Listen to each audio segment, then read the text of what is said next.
Because nothing says country like a pointy 6-in-line Ibanez headstock. Hey, this is Josh with Shell Shocker Guitars, and I want to show you my brand new, the only brand new guitar I've ever bought in my life, Ibanez FR365. Any of you who watch my videos or follow me on other social media will know I'm a huge fan of Ibanez Japanese guitars, particularly pre-Prestige. Nothing against Prestige, but it's just what I know and what I like. And I've often said, maybe Ibanez makes some great guitars in Korea or Indonesia, or did make some great ones in Korea back in the day, but I've never seen one. I've played a few, none have been awful, none have been great, and none have been anything that made me want to pick them up. A little dry, just kind of got that, to generalize, cheap import feeling to them. That could not be further from the truth with this guitar. Okay? So I'm going to tell you what's going on here. According to the website, which I'm doubtful on one point, here's what it is. Mahogany body, maple neck. That's the end of that story. The thing I'm not getting is this grain, to me, just doesn't say mahogany. I'm seeing alder there, or hopefully they haven't resorted to using, you know, your BC Rich NATO or whatever the hell replacement tone wood they might be using. But that said, it does have a nice warmth to go along with the really snappy, immediate telly-like attack that they're definitely going for here. So, as you can hear, unplugged, very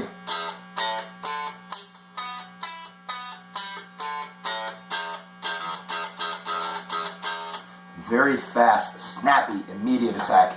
Just what you want out of that telly body style and setup style with the string through ferrules here, going straight to your 6-saddle bridge. And of course, no locking anything. No tremolo, no locking garbage, none of that stuff. Nothing against locking tremolos, but they're awful. Just kidding. They don't have to be awful. Anyway, pickup wise, we do have a little bit of an unusual arrangement here with the humbucker and the single coil telly pickup. So the opposite of what you might see on a lot of more hot rodded tellies, where you put the humbucker in the neck and you keep the super bright twangy telly pickup. I think this arrangement makes a lot more sense because I personally want a humbucker in the bridge unless I'm playing something that's a true telly, and if I wanted a true telly I wouldn't have this 24 fret pointy thing.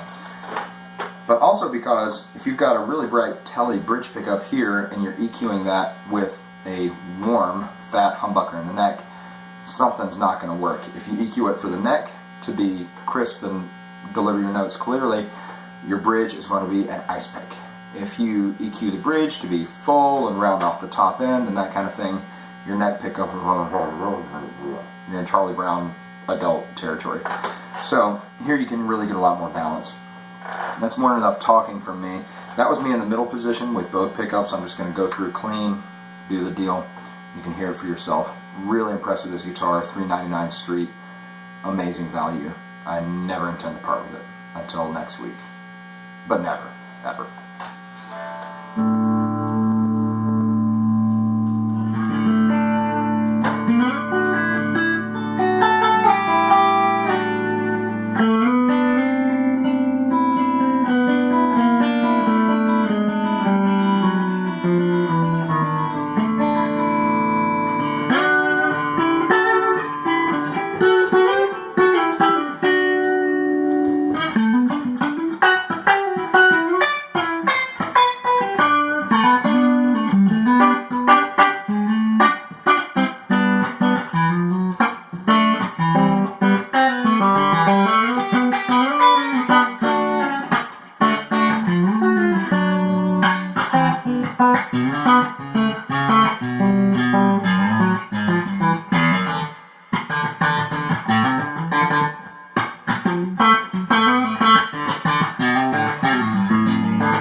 Sam approves of the neck position. Pretty good neck position. Yeah? Think it's cool? Think it smells good? It's a pretty good smelling neck pickup, don't you think? He likes it. So you get all that great telly stuff, and even down low with my amp EQ for a fairly even, balanced, not too bright, not too thin sound. Lots of bass and still all that telly like immediacy. It's awesome. Alright, let's go straight down to the bridge. May have to tame the tone a little bit. By the way, these pickups are really not very hot. Check them out. We've got like a 7.5 range here and like a roughly 8.5 range here. So not a super hot bridge pickup, but with overdrive and distortion, as you'll see in a minute, it still stays super smooth. Really nice and smooth. It doesn't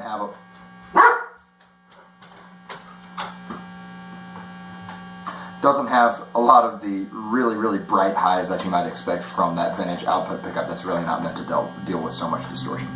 So here's the bridge.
Still shimmery, but it's got this smoothness across the spectrum. It's not like this kind of hollowed out, bam, really high bright thing. It's kind of a low to high, nice, even taper. Of course you can do all that if you want with a good tube amp. All right, let's go to the middle. This is awesome position. Sounds fantastic.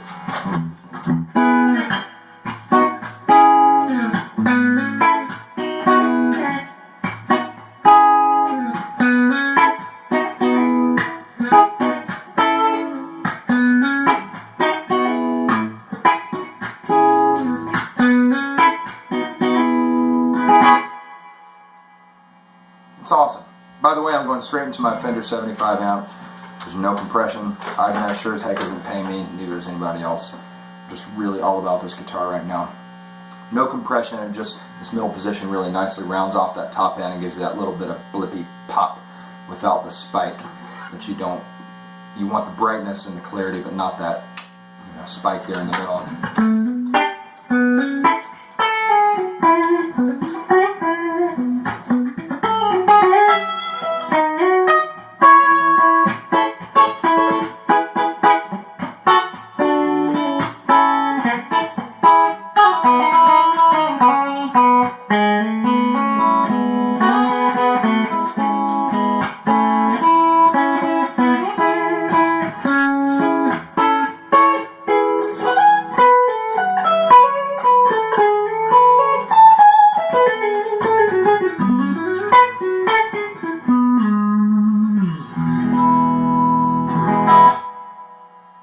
Okay, you've gotten my overall impression of all the pickup positions. Now I'm just going to play a little bit with our different sounds.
Still be sweet up here, you just gotta roll it down and down.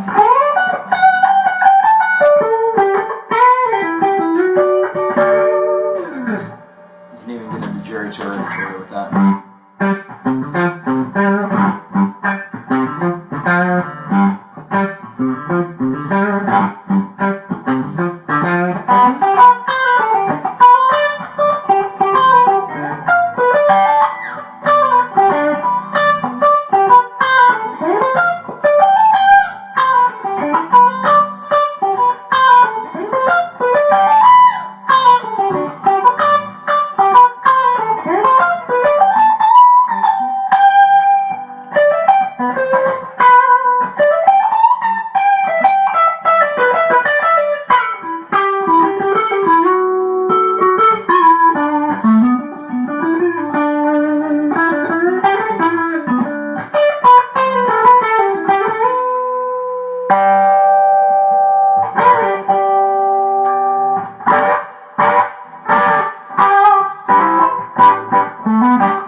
Apologies to Dwayne and Dickie on that, on the brothers.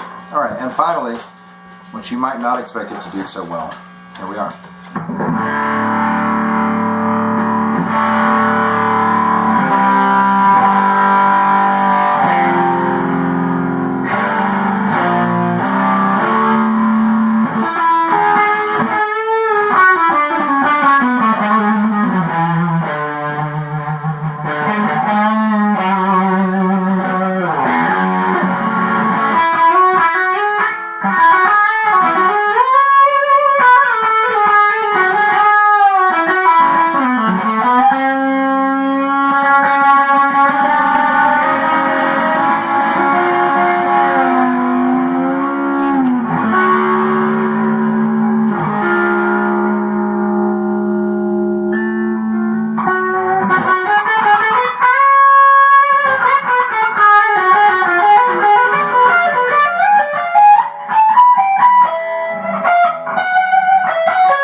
So, apparently I'm so stoked about this guitar, I've got to go on for almost 20 minutes about it. Hopefully you learned everything you really needed to know in the first 2 minutes. FR365, $399 street, best value I've ever seen in an electric guitar. The only thing you might need to change on this would be the switch, and not because it needs it, but just because it is apparently somewhat flimsy imported switch. I'd probably replace it with a Switchcraft or something, Shaler, something of that nature. Everything else is totally fine, ready to go, out of the box. Awesome guitar if you're looking for a traditional, but not traditional, funky look that's going to make you stand out a little bit, still be able to give you a lot of classic tones with a lot more versatility. I almost forgot. The neck is awesome. They call it the Wizard 2 neck, if I'm not mistaken. It is an Ibanez neck, quite thin, nowhere near as thin as my old 760 here. It's still thin, but with a little bit of chunk to it in the middle where you need it, so you feel like you've got something to grab onto, and I believe transfers the sustain a little bit better to the body than the thinnest of the necks. Thanks again for watching. Please subscribe. Joshua Shelton Guitar here on YouTube. You can also find me at Joshua Shelton Plays on Instagram, and if you want to add me on Facebook, the name is Joshua Shelton under Shellshock Guitars, 1L, at gmail.com. Thanks again. See you next time.